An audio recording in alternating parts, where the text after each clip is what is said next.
Everyone. അപ്പോൾ നമ്മുടെ ഒരു പുതിയ വീഡിയോയിലേക്ക് എല്ലാവർക്കും സ്വാഗതം.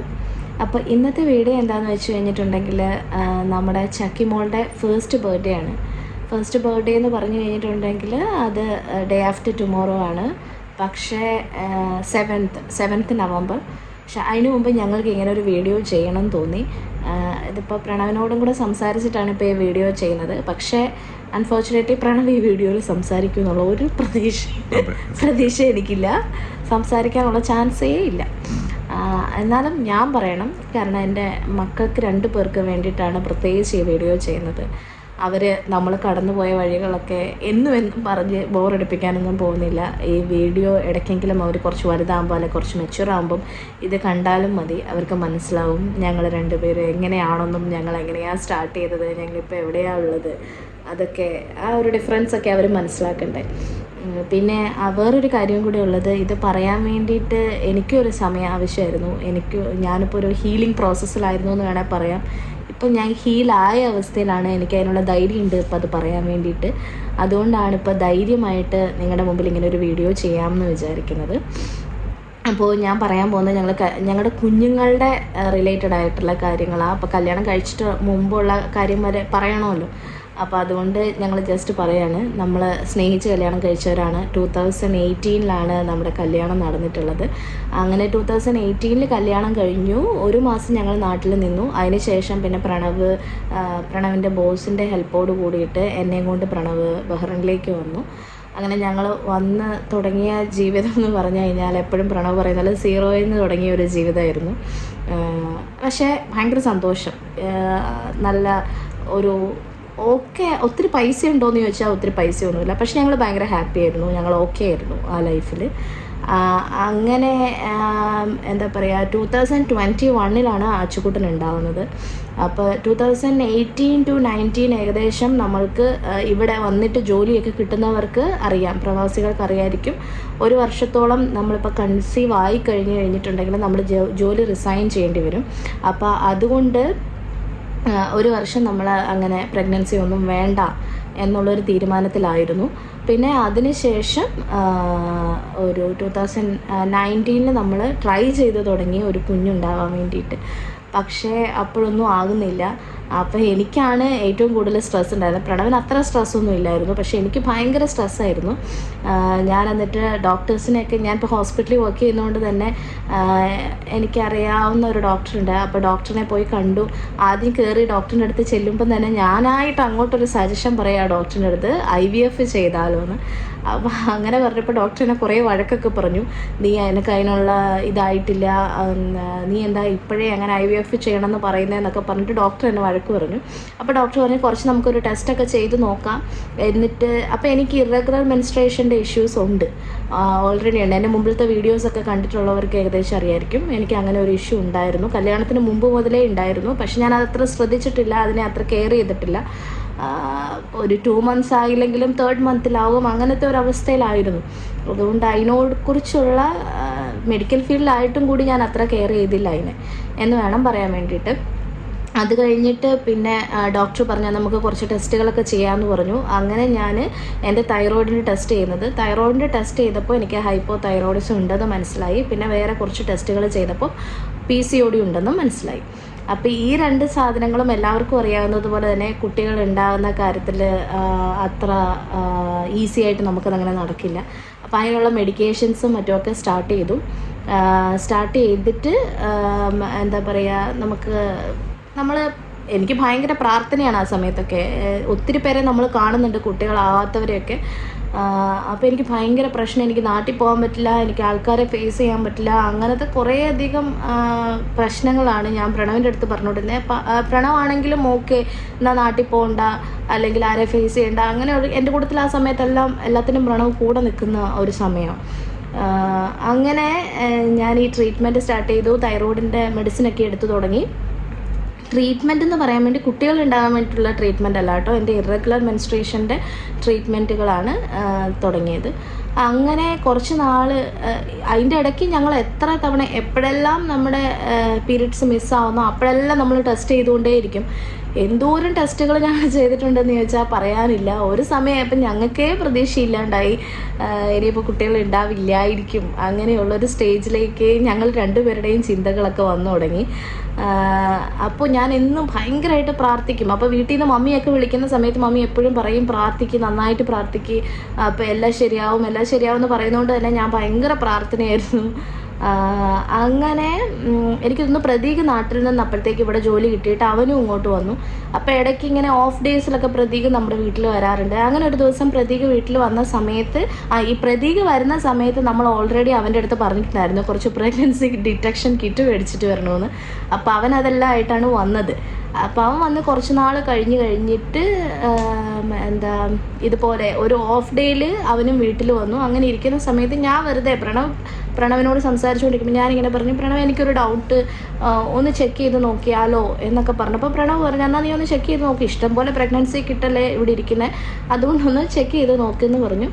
അങ്ങനെ ചെക്ക് ചെയ്ത് നോക്കിയപ്പോൾ അതൊരു പോസിറ്റീവായിരുന്നു. പോസിറ്റീവെന്ന് കംപ്ലീറ്റ്ലി കൺഫേം ചെയ്യാൻ പറ്റാത്ത രീതിയിൽ ഒരു ലൈൻ വളരെ വീക്കായിട്ട്, ഭയങ്കര വീക്കായിട്ടൊരു ലൈൻ കാണിച്ചു. അപ്പോൾ ആ സമയത്ത് എൻ്റെ ബെസ്റ്റ് ഫ്രണ്ട് ഇവിടെ ഉണ്ട്. ഇപ്പോൾ അവൾ ഓസ്ട്രേലിയയിലാണുള്ളത്, അനീന. അപ്പോൾ അനീനയ്ക്ക് ഞാൻ ഇതിൻ്റെ ഫോട്ടോ എടുത്ത് അയച്ചു കൊടുത്തു. അപ്പോൾ അവൾ ഓൾറെഡി അവൾക്കൊരു കുഞ്ഞുണ്ട്. അപ്പോൾ അവൾക്ക് ഞാൻ ഈ ഫോട്ടോ എടുത്ത് അയച്ചു കൊടുത്തപ്പോൾ അവൾ പറഞ്ഞു, എടി ഇത് പോസിറ്റീവ് ആവാനാണ് ചാൻസ്, ബട്ട് സ്റ്റിൽ നമുക്ക് നാളെ ഒന്ന് കൺഫേം ചെയ്ത് കളയാം, ഡോക്ടറിൻ്റെ അടുത്ത് പോയി നോക്കാമെന്നൊക്കെ പറഞ്ഞു. അപ്പോൾ ഞാൻ ഈ ടെസ്റ്റ് ചെയ്യുന്ന ഒരു ഈവനിങ് ടൈമിലാണ്. അപ്പം അവൾ പറയും, എടി നീ മോർണിംഗ് ടൈമിൽ ഒന്നും കൂടെ ഒന്ന് ചെയ്ത് നോക്കുന്നത്. അങ്ങനെ മോർണിംഗ് ടൈമിൽ ഒന്നും കൂടെ ചെയ്ത് നോക്കി. അപ്പോഴും ഇതുപോലെ തന്നെ ഒരു വീക്കായിട്ടൊരു ലൈൻ കാണിക്കുന്നുണ്ട്. പിന്നെ ഡോക്ടറിൻ്റെ അടുത്ത് ചെന്ന് ഇത് കാണിച്ചു കഴിഞ്ഞപ്പോൾ ഡോക്ടർ പറഞ്ഞു, ഓക്കെ നമുക്ക് ടെസ്റ്റ് ചെയ്യാമെന്ന് പറഞ്ഞു. അങ്ങനെ ടെസ്റ്റ് ചെയ്തു, പോസിറ്റീവ് ആണെന്ന് അറിഞ്ഞു. പിന്നെ അവിടെ നിന്നുള്ള ഒരു 9 months എന്ന് പറഞ്ഞു കഴിഞ്ഞാൽ ഭയങ്കര സന്തോഷമുള്ള കുറച്ച് നാളുകളാണ്. എനിക്ക് തോന്നുന്നു ഇത്രയും നല്ലൊരു ഭർത്താവിനെ ലോകത്ത് വേറെ ആർക്കും കിട്ടില്ല എന്ന തരത്തിലുള്ള രീതിയിലുള്ള ചില കാര്യങ്ങൾ. കാരണം പ്രണവാണെങ്കിൽ എന്നെ ഭയങ്കരമായിട്ട് സപ്പോർട്ട് ചെയ്യുമായിരുന്നു. ഞാനാണെങ്കിൽ വണ്ടിയിൽ പോകുന്ന സമയത്ത് താഴെ വരെ ഇറങ്ങി വരും, ബാഗൊക്കെ ആയിട്ട് ഇറങ്ങി വരും. അതുപോലെ തന്നെ ഈവനിങ് ഞാൻ വരുന്നു എന്ന് പറയുന്ന സമയത്തും പ്രണവ് അവിടെ കാത്തു നിൽക്കുന്നുണ്ടാവും. എൻ്റെ എല്ലാ കാര്യങ്ങളും പ്രണവ് നോക്കും. അങ്ങനെ ഭയങ്കര സ്നേഹം, അങ്ങോട്ടും ഇങ്ങോട്ടും എല്ലാം ഭയങ്കര സ്നേഹമായിട്ടിരിക്കുന്ന ഒരു സമയമാണ്. എന്നാലും ഇടയ്ക്കൊക്കെ ഞങ്ങൾ തമ്മിൽ വഴക്കുണ്ടാക്കാതെ ഒന്നും ഇല്ല അല്ലേ, നമ്മൾ വഴക്കൊക്കെ ഉണ്ടാക്കും ആസ് യൂഷ്വൽ, ചെറിയ വഴക്കൊക്കെ. പക്ഷെ എന്നാലും എന്നെ ഭയങ്കരമായിട്ട് കുഞ്ഞു പിള്ളേരെ നോക്കുന്ന പോലെ പ്രണവ് ആ സമയത്തൊക്കെ നന്നായിട്ട് നോക്കിയിട്ടുണ്ട് കേട്ടോ. അപ്പോൾ 3rd floorലാണ് ഞങ്ങൾ താമസിച്ചുകൊണ്ടിരിക്കുന്നത്, ഒരു ബിൽഡിങ്ങിൻ്റെ 3rd floor. അപ്പോൾ അതുവരെ ഇങ്ങനെ കുത്തനെയുള്ള കയറ്റമാണ്, അതിങ്ങനെ കയറി ഇറങ്ങും. ആ കാര്യത്തിൽ മാത്രം നമ്മൾ തമ്മിൽ എപ്പോഴും ഒരു പ്രശ്നം ഉണ്ടായിരുന്നു അല്ലേ, റൂം മാറാം എന്ന് പറഞ്ഞിട്ട് ഞാൻ ഇവനെ ശല്യം ചെയ്യും. പക്ഷേ ഇവൻ അന്നേരത്തെ സാമ്പത്തിക വ്യവസ്ഥയൊക്കെ നിയന്ത്രിക്കുന്നതൊക്കെ പ്രണവിനറിയാം. അപ്പോൾ ഇപ്പോൾ റൂം മാറാൻ പറ്റിയൊരു സിറ്റുവേഷൻ അല്ല, അങ്ങനെയൊക്കെ പറഞ്ഞിട്ട് നമ്മൾ മാറാതെയൊക്കെ നിൽക്കുമായിരുന്നു.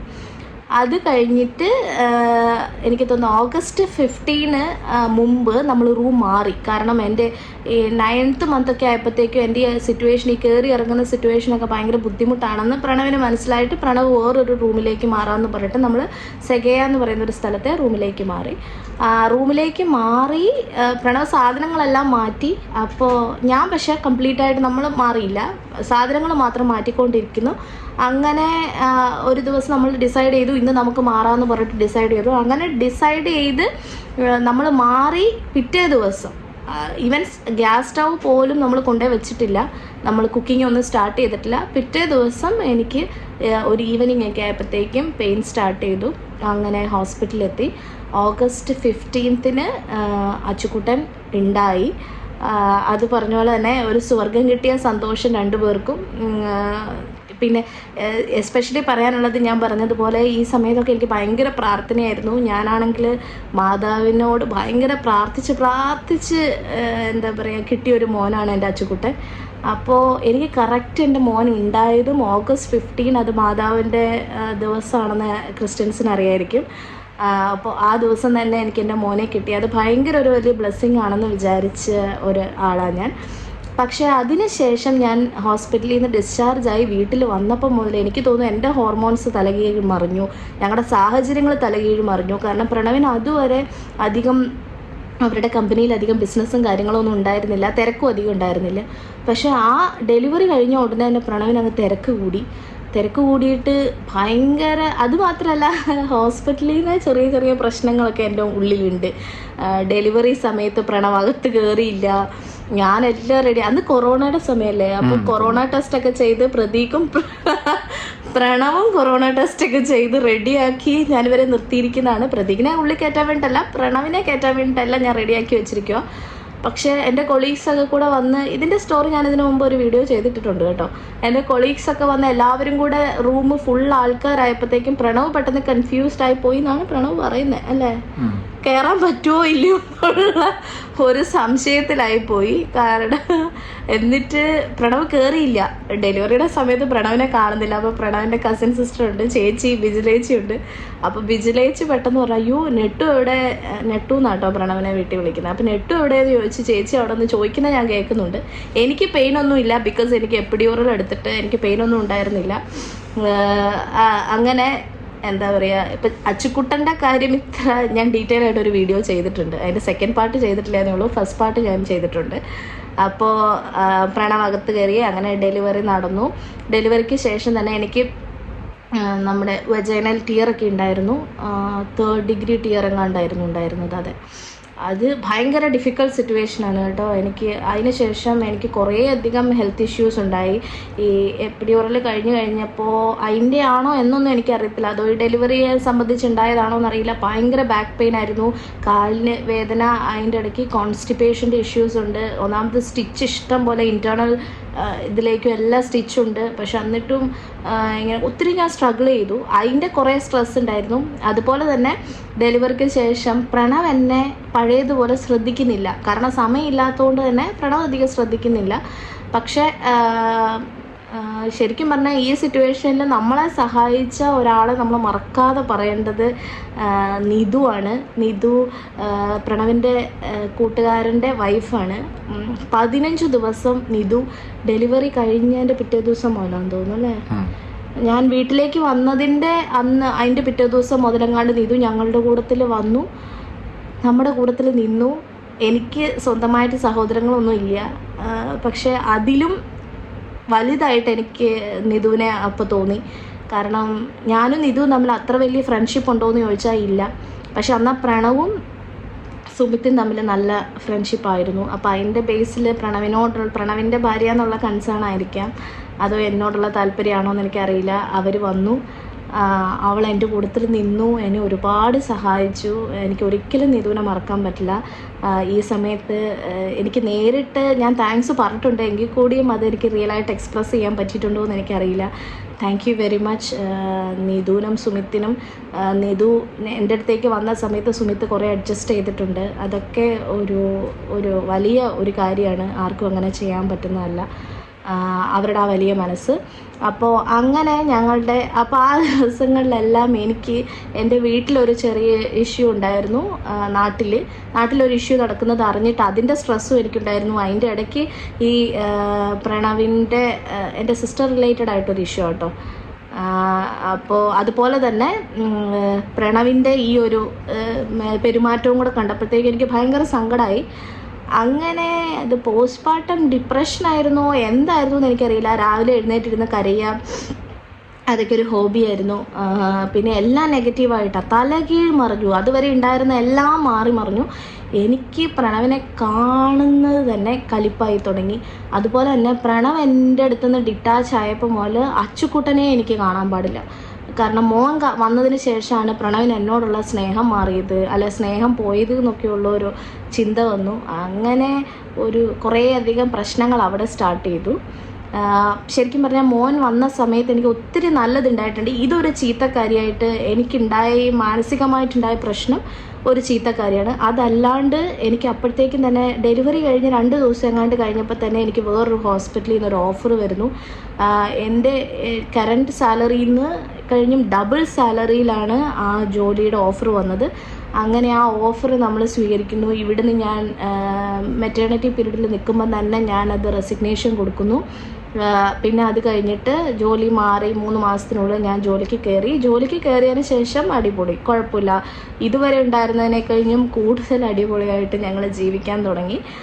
ആ സമയത്ത് കൊറോണയുടെ കുറേ റെസ്ട്രിക്ഷൻസും കാര്യങ്ങളൊക്കെ ഉള്ളതുകൊണ്ട് മമ്മിക്ക് എത്താൻ പറ്റിയില്ല. മമ്മി അന്നേരം വന്നിട്ടുണ്ടായിരുന്നില്ല. അപ്പോൾ മമ്മി വരാതിരുന്നുകൊണ്ട് തന്നെ അത് എനിക്ക് ആരും ഇല്ല എന്നൊരു തോന്നൽ ആ സമയത്തും ഉണ്ടായിരുന്നു കേട്ടോ. അത് കഴിഞ്ഞിട്ട് പിന്നെ ഉണ്ടായ ഒരു കാര്യം എന്താ പറയണ്ടേ, അത് കഴിഞ്ഞ് മമ്മി വന്നു. ഒരു 5 മാസമോ 4 മാസം കണ്ടായപ്പോഴല്ലേ, 5 മാസമായപ്പോൾ മമ്മി വന്നു. മമ്മി പിന്നെ നമ്മുടെ ഒപ്പം ഉണ്ടായിരുന്നു. എത്ര മാസം ഉണ്ടായിരുന്നു? 5 മാസം 4 മാസം ഉണ്ടായിരുന്നു. 5 മാസം എങ്ങാണ്ട് ഉണ്ടായിരുന്നെന്ന് തോന്നുന്നു മമ്മി നമ്മുടെ ഒപ്പം. അത് കഴിഞ്ഞിട്ട് മമ്മിയും പോയി. അങ്ങനെ വളരെ കുഴപ്പമില്ലാതെ നല്ല രീതിയിൽ പോയിക്കൊണ്ടിരിക്കുക. പക്ഷെ സ്റ്റിൽ ഞങ്ങൾ തമ്മിലുള്ള ഒരു കണക്ഷൻ്റെ പ്രശ്നം ഉണ്ടായിരുന്നു അല്ലേ. നമ്മൾ എന്നും പ്രശ്നമായിരുന്നു. ആ പ്രശ്നം എപ്പോഴാണ് തീർന്നതെന്ന് ചോദിച്ചു കഴിഞ്ഞിട്ടുണ്ടെങ്കിൽ എനിക്ക് തോന്നുന്നു ചക്കി വന്നതിന് ശേഷം. ചക്കി വരുന്ന സമയം വരെ ഭയങ്കരമായിട്ടുള്ള എപ്പോഴും തൊട്ടതിനെ പിടിച്ചു. ആ ഇഷ്ടക്കേട് എൻ്റെ ഉള്ളിൽ തന്നെ കിടക്കുന്നുണ്ടായിരുന്നു. ഇതിപ്പോൾ ഞാൻ പറയുന്നത് ഒരുപാട് സ്ത്രീകൾക്ക് കണക്ട് ചെയ്യാൻ പറ്റുന്നുണ്ടാവും. ആ സമയത്ത് നമുക്കുണ്ടാകുന്ന പെയിൻ മരിക്കുന്നോളം വരെ നമ്മുടെ കൂടെ ഉണ്ടാവുമെന്ന് പല ഡോക്ടേഴ്സൊക്കെ പറയുന്നത് ഞാൻ കേട്ടിട്ടുണ്ട്. സത്യമാണത്. എനിക്ക് കുറേ വർഷക്കാലത്തോളം അതിങ്ങനെ ഹീലാവാതെ കിടക്കുന്ന ഒരു വുണ്ടായിരുന്നു. അത് കഴിഞ്ഞിട്ടാണ് ഈ ചക്കിമോളുടെ വരവ്. ചക്കിമോളുടെ വരവ് എന്ന് പറയുന്നത് അൺഎക്സ്പെക്റ്റഡ് വരവായിരുന്നു, കംപ്ലീറ്റ്ലി അൺഎക്സ്പെക്റ്റഡ്. അപ്പോൾ ചക്കിമോളുടെ വരവിനെക്കുറിച്ചുള്ള വിശേഷങ്ങൾ ഞാൻ അടുത്ത ഒരു വീഡിയോയിൽ പറയുന്നതായിരിക്കും. ഇതൊരു സ്പെഷ്യൽ വീഡിയോ ആണ്. രണ്ടും ഞാൻ ഈ 2 ദിവസങ്ങളിലുള്ളിൽ തന്നെ പബ്ലിഷ് ചെയ്യും. തീർച്ചയായിട്ടും കാണാൻ താല്പര്യമുള്ളവർ കാണുക, നമ്മളെ സപ്പോർട്ട് ചെയ്യുക.